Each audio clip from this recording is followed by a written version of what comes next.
But you have to be strong, just like when you're flying on an airplane.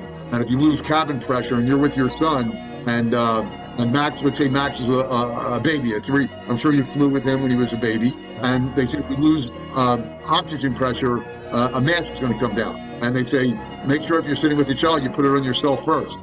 Well, that's so counterintuitive for a parent who would give their life for their child.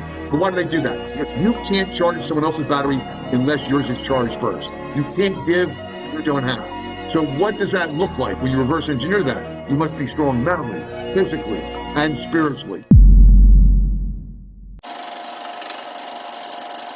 It's such an incredible, important aspect of creating anything in your life is to have a bunch of people around you that really believe in you, like genuine believe in you. But I think where I got lucky is I had mentors that were willing to tell me the things that I needed to hear, not just what I wanted to hear. That's great. They told me what I needed to do, what I had to do, what I must do, versus just blowing smoke up my butt, and so I think that I got lucky in that sense, and also I do kind of feel like the timing was right for me in my life. I mean, 21 years old, I kind of started. I was a bad kid growing up, but I started in business at 21, turned my whole life around. And I went for it, So the question I have for you though is like, we're in this economy right now, inflation's high and, so many people are struggling financially right now. It's like out of control. I mean, people are wanting to do better in their life more than ever. And so, what do you think? I mean, how much opportunity do you think there is right now? And why do you think there's so much opportunity to become successful in these kinds of times? Yeah, great question. Remember, tough times when people are looking for solutions is when great opportunities appear to those that are entrepreneurial in spirit and in action. So remember, problems are what create products and solutions. Without a problem, we don't have solutions. So as Napoleon Hill in Think and Grow Rich said, so everyone knows one of the top 3 books on everyone's list of that you should read in your life if you want to be successful, says within every challenge lies the seeds of equivalent or greater benefit. Within every challenge. So during an economic downturn, maybe you need to go after a different market. Maybe you need to be a little more creative. I think it was Einstein said that creativity was more important than intelligence. I mean, creative during this time, during tough times, challenging times, different times, it requires different thinking. Remember the definition of insanity. If you continue to think the way you've always thought and act the way you've always acted, you'll continue to get the same results you've always gotten. So changing times requires changing thinking. How do you go to market? What do you say? Who's your market? Did your market change? So all be creative if you haven't been creative. Whether it's with financing or the way you present the customer, the way you get the customer to hear your pitch. So I would just say that during these times, there's vast opportunities. I'm reading a book right now, phenomenal book by Dan Kennedy, one of the greatest marketers of our era, along with Jay Abraham, about no BS marketing, selling to the elite. So I do coaching. I'm on the higher end of probably double, triple what most fees are in the coaching business. Obviously, I deliver value, and I don't charge more just to charge more. I deliver because they're going to get much more, I believe, with the coaching, and it's going to be not only game-changing but life-changing. But an average person can't afford me. So what that means is the market that I'm going after is the wealthy and the ultra-wealthy. Not as a snob, not that I do plenty of work for charity. So I'm out there every weekend after church doing stuff for charity. So I have nothing. In fact, that's where my heart really is. So, but what allows me to do that is doing work with the elite who can afford my services and want to buy my product, want to buy my coaching services for their children.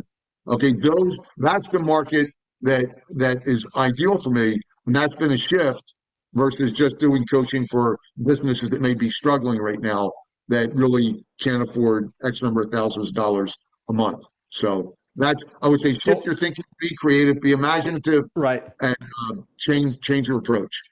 Yeah. And so when you think about, I'm going to switch gears a little bit because I'm curious to know from your angle. What do you think about AI, and what do you think about, so much technology change? I mean, think about it, man. I mean, I remember being at a telephone booth, calling the client, try to confirm, or if I was going to be late, and I'd have to pull over, and I always had change in my little ashtray there, and I'd have to make sure. And then it went to like I had to have a beeper on all the time, and we'd have to figure out how to, and then we would try to do the numbers so they spelt letters, so you kind of do little codes, and then you had a beeper, and then we had these flip, big old cell phones and all this. So what's your thought, man, after all said and done, living in this era of massive change in technology? Because you've been in business for 50 years, so right.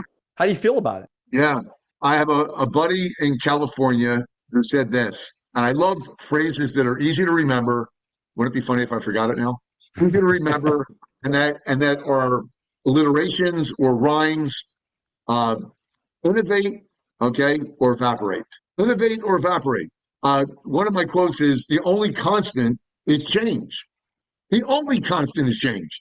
Everything is constantly changing, evolving, being disruptive. And I'm involved in a business opportunity that's disruptive right now to the music industry.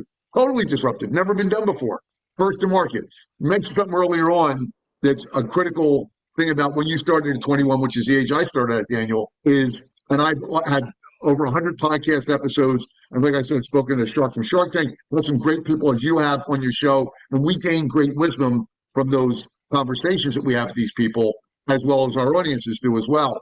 And I remember a common theme, as they say, success leaves clues, and that is timing is everything. And you can be too early to the market, you can be too late to the market, but timing is everything. And you can try to predict that. Not always easy to do. Some companies have the best minds in the world. That's why they're speakers. Chris Barton was on my show, and he's the founder of the app for iTunes. I'll think of it in a second. But anyway, sold it for $400 million to Apple. And for 7 years, he was fighting, borrowing from friends and family and anyone he could. For 7 years, he was early to the market. And then finally, Apple came out with apps. And it was the apps that drove his business, and where it became a $400 million exit for him. So wow. It's all about timing, being at the right place, the right time, with the right people, the right message, whatever you want to call it. But that's also a critical part of success in businesses, and always a tough challenge there. So to answer your question about AI and all the changes that happen, I believe you adapt or die, innovate or evaporate. I mean, any way you want to slice it, Daniel. I use AI. I took a course with Stephen Kotler, who's the brilliant guy behind Flow Research. And I took a course in that early on. When I coach my clients as well as myself, I want to be up to date. This is the end game. What do you want? Why do you want it? Then you reverse engineer that and say, how can I do that most effectively and efficiently with greatest productivity? So those are the questions that need to be answered. And if technology is what you need to do that, either you learn it or you hire someone who does know it, who can implement it in your business. And I don't want to say it's simple. Great book. It's a 100-year-old book now that I read when I was 21, when we both started. It was by Fred Herman. Never read the book, but the title gave just gobs of meaning to life and business. And it said, selling is simple, in parentheses, but not easy. And I think life is simple, but not easy. I think there's a set of rules, Daniel, that if we all play by these rules, we'll have peace, joy, fulfillment, success, everything we want. To play by those rules in a world that's upside down, in beliefs that are sometimes created that we're not even aware of, that are limiting, I think it's not easy. And in fact, I know it's not easy. Life is not easy. Business is not easy. But it's simple. If you follow these rules, if you do, there's an answer to everything on AI or Google. The gap, and in fact, ASTD, American Society of Training and Development, not called ATD, did a study called the Knowing Doing Gap. The challenge, Thomas Huxley, the great historian, said, the great aim in life is not knowledge, but action. So just constantly take action. Change it up if it's not working. Persistent. Have a role model.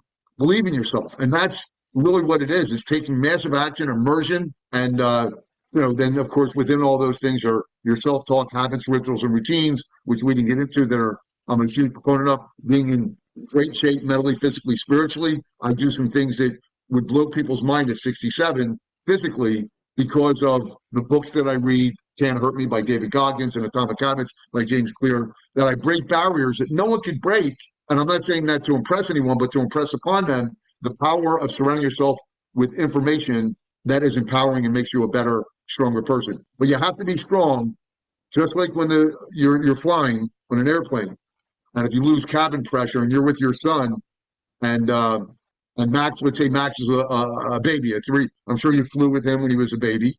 Right. And they say if we lose oxygen pressure, a mask is going to come down.